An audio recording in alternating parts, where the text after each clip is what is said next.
From this into this. O, di ba? Bago ang lahat yan, i-flex ko muna kung paano ko ginawa.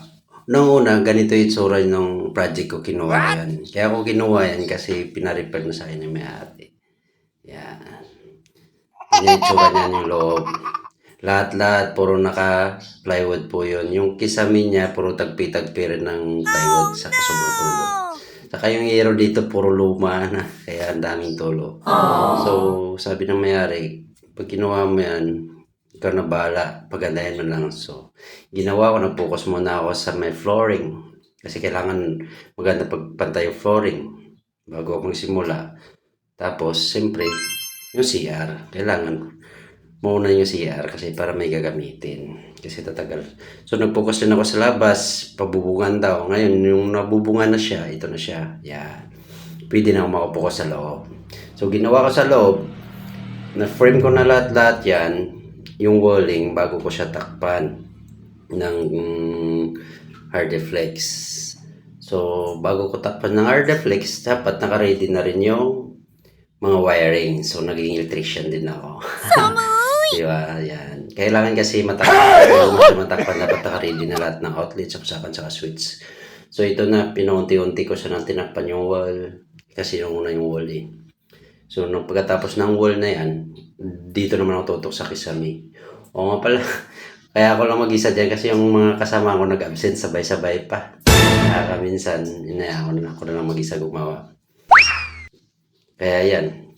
Imbes na 3 weeks lang ako, inaabot ako dito na mag-isang buwan. So, ito na. May division na siya. Yan. Natin na sa gitna. So, ito. Tinisting natin yung ilaw, mga pinlight, lahat-lahat para bago ko siya pinturahan. So, okay naman. Nung nagsimula na kami ng pintura, yan. Overtime na kami. Last days na kami umuwi araw-araw. Kaya sobrang pagod.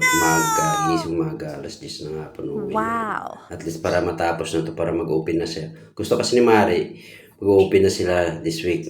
So, tinapos talaga namin yun. So, ito na siya kabuuan. Lapit tayo. Pagpasok mo, ito na siya, bubunga na siya. Yan. Kasi gusto talaga ng Mari matapos. Ito yung countertop na ginawa ko. Yan. Diba? Tapos, kasi kailangan matapos ngayon dapat sila mag-open eh. Pero okay lang din. At least nagawa ko rin lahat. Ito yung kabila, ito yung ano nila eh. Yung bodega or stock room. Tapos CR. So, mabait yung may-ari. Si Sir Al, saka yung asawa niya, si Ma'am. Mabait sila mag-asawa. So, kahit matagal ako, ginawa ko pa rin. So, Ma'am, Sir, thank you sa tiwala at least ako pinagawa niya. At least tinapos ko pa rin ng maayos. So, thank you po. Maraming salamat sa inyo. So, ito yung menu nila. Kung nga pala, kung gusto nyo pumunta dito sa Nike Shawarma, lapit lang kayo, di ba? Taga-Tansa ako pero nakakuha ko ng Nike. Guys, thank you for watching.